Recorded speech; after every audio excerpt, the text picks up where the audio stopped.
Salut les devins, c'est Saikyu. On se retrouve aujourd'hui pour une news brève concernant Bleach, en particulier son nouvel arc tel qu'on ose l'appeler, même si ce n'est pas confirmé à 100% partout, même si la version originale japonaise parle de nouvel arc, mais que les traductions officielles de par le monde n'osent pas utiliser le terme. Bref, vous m'avez compris, l'arc des fameuses lamentations de l'enfer donne de ses nouvelles avec un nouveau dessin officiel par l'auteur Tite Kubo de Ichigo Kurosaki. Et je préfère vraiment vous prévenir, la news du jour va vous mettre en appétit, va vous plaire, mais elle va malheureusement vous laisser sur votre faim. Et ça a été le cas en tout cas pour moi lorsque j'ai découvert cette info. Elle nous provient du magazine Weekly Shonen Jump. Le scan nous a été transféré en bonne qualité par James Hanson, tous les liens sont en description comme toujours. Voici d'ailleurs la page complète, il y a de la publicité pour l'exposition Bleach qui va démarrer à partir de mi-décembre, qui va se poursuivre jusqu'en janvier, etc. Vous connaissez déjà toutes ces informations là.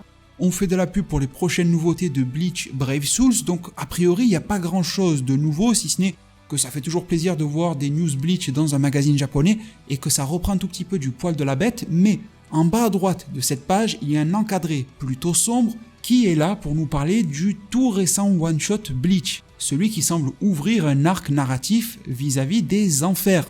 Et il est là pour nous dire que dès le 3 décembre, au Japon, sera mis en vente ce fameux one-shot en version digitale. On pourra donc se le procurer moyennant quelques finances.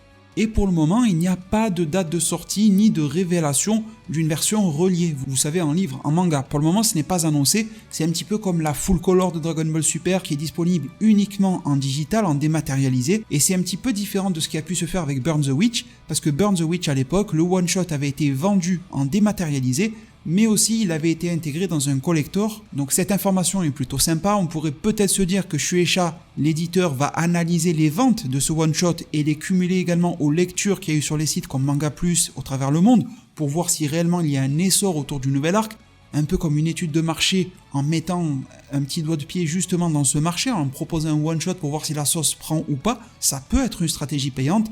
Et le hasard fait plutôt bien les choses, car en complément à cette vidéo, aujourd'hui même, nous est parvenu depuis le compte Twitter officiel de Tite Kubo, la même news qui a été retranscrite, mais cette fois-ci avec ce visuel d'Ichigo en pleine qualité HD. Du coup, je peux vous l'afficher en grand écran sans avoir à rougir au niveau de la pixelisation. Vous voyez désormais cette image de Ichigo dans la meilleure et la plus pure des qualités possibles, directement depuis le crayon et la main du maître, si je peux le dire ainsi, avec quelques petites informations supplémentaires par rapport au magazine Weekly Shonen Jump. Ils reprennent bien sûr ce qui a été dit, avec le fait que le one-shot arrivera en dématérialisé disponible à l'achat dès le vendredi 3 décembre, que cela sera donc le one-shot reprenant les événements en enfer, mais ils nous rajoutent ici, information supplémentaire, que en plus des 73 pages, les illustrations des personnages qui ont été diffusées sur le fan club de Tite Kubo dans le club Outside, que je vous ai déjà présenté sur ma chaîne YouTube, seront également incluses dans cette version dématérialisée, seront postées. Donc il compte aussi miser et capitaliser sur ces fameuses illustrations qui pour le moment sont assez difficiles à obtenir, et vous avez vu que je fais de mon mieux à chaque fois pour vous les retranscrire sur cette chaîne YouTube avec le nouvel antagoniste, avec tous les nouveaux chara-design et avec certaines images, questions-réponses aussi de Tite Kubo qui me semblent pertinentes, et a priori il devrait faire en sorte de les propager au-delà du club Outside. D'ailleurs, c'est assez drôle de s'appeler Club Outside alors que l'on garde les informations à l'intérieur, donc inside de celui-ci. Bref, petit jeu de mots à part, il devrait y avoir une médiatisation officielle de ces visuels aussi, et ce n'est que des plus réjouissants. Mais aussi, et surtout, et pour conclure, ce qui nous intéresse le plus, c'est ce visuel. C'est bien sûr le Ichigo version adulte tel qu'on l'a eu dans le one-shot, mais je pense qu'on est absolument tous d'accord pour se dire qu'il y a un truc de différent. Le personnage a l'air plutôt méchant, maléfique, voire même diabolique. Et où peut-on trouver des êtres à tendance diabolique? J'ai envie de vous dire que cela se trouve très facilement dans les enfers. Est-ce que c'est simplement un visuel promotionnel avec un petit peu de symbolique derrière, mais il faut pas trop se prendre la tête?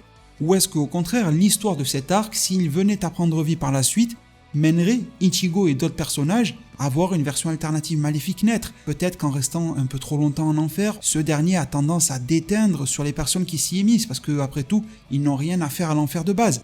Est-ce que cet Ichigo a priori maléfique aurait un lien avec son propre fils, Kazui, et le rapprochement que ce petit jeune est en train de faire lui aussi avec l'enfer? En tout cas, je vous avoue que c'est vraiment un visuel qui me laisse perplexe. Je me serais vraiment pas attendu à ce que l'on ait un visuel du héros en lui-même qui soit remanié en mode un petit peu diabolique comme ça. Certains vont jusqu'à théoriser que ça pourrait avoir un lien avec le personnage que je vous avais déjà présenté en vidéo, qui est aussi un dessin officiel de Tite Kubo et qui nous a été présenté comme étant le ou un des boss dans l'enfer. Certains y voient une forme de ressemblance, de rapprochement. Personnellement, je ne la vois pas, mais on peut toujours théoriser là-dessus. Dites-moi en zone commentaire ce que vous pensez de tout cela. Est-ce que vous pensez que ce one-shot ne dépassera jamais le stade du one-shot ?